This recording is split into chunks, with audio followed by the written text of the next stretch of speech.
మొదటి విషయాన్ని మనం చూస్తుంటే, మరి సర్పము చేసిన మోసం. సర్పము చేసిన మోసం. చూడండి, దేవుడు మరి ఏదోను తోటలో ఆదామును అవ్వను వారిని కలగజేసి ఆ ఏదోను తోటలో కాచుట కొరకు దేవుడు వారిని ఏర్పరచుకుంటే, సర్పం వెళ్ళి అవ్వను మోసపుచ్చినట్టుగా మనం చూస్తున్నాం. దీంట్లో మనం సారాంశమును మనం తెలుసుకోవలసినది మనం చూస్తున్నాం. సర్పము మోసము అవ్వకు చేసినది. ఈ దినాల్లో కూడా మరి స్త్రీ మరి మోసపోతూనే ఉన్నది. మరి మోసము చేయవాడు మోసము చేస్తూనే ఉన్నాడు. మోసపోయేటోళ్ళు మోసపోతూనే ఉన్నారు. మనం చాలా జాగ్రత్తగా మనము తెలుసుకోవలసినది, మన ఎదుట కలిగిన వ్యక్తి అయినా ఎవరైనా సరే మనము మోసపోకుండా జాగ్రత్తగా మనం చూసుకోవాలి. ఎదుట వ్యక్తి నేను మోసము చేస్తున్నాడంటే నీవు వివేచించాలి. నువ్వు ఆత్మ జ్ఞానాన్ని నువ్వు కలిగి ఉండాలి. ఈ లోకములో మనం చూస్తున్నాము, ఎక్కడ చూసినా మోసమే. ఎక్కడ చూసినా మోసాన్ని మనం చూస్తున్నాం.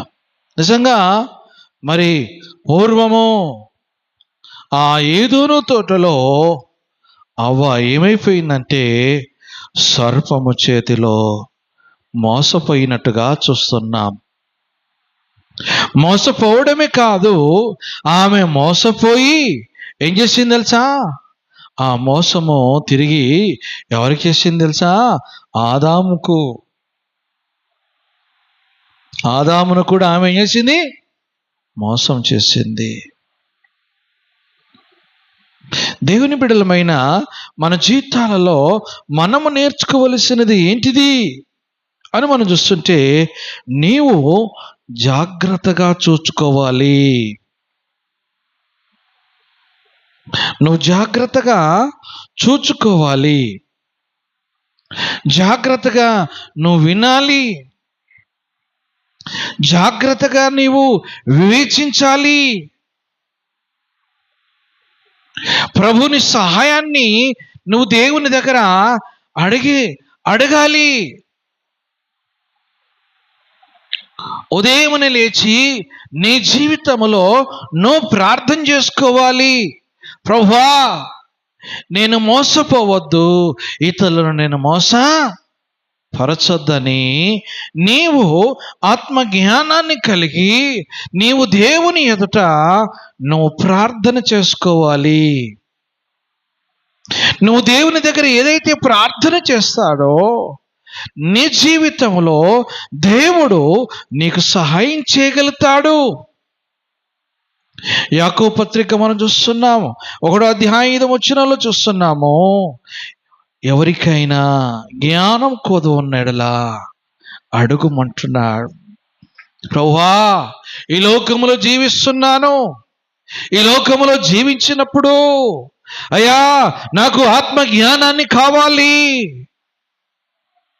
నువ్వు ప్రభు సహాయాన్ని అడిగితే దేవుడు ఖచ్చితంగా ఇవ్వగలుగుతాడు.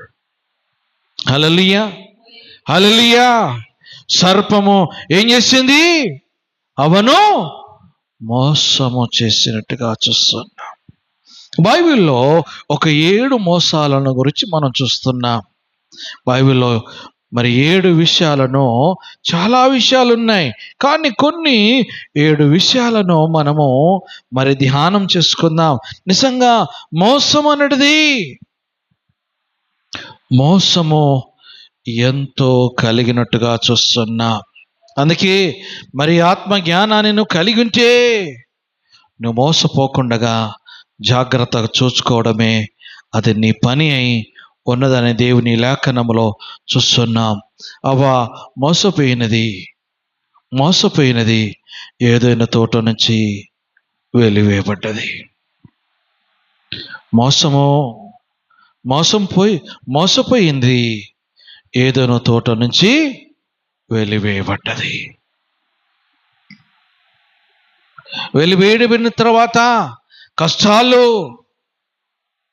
ఇదిగో తన జీవితంలో ఎన్నో కష్టపడుచున్నట్టుగా చూస్తున్నా.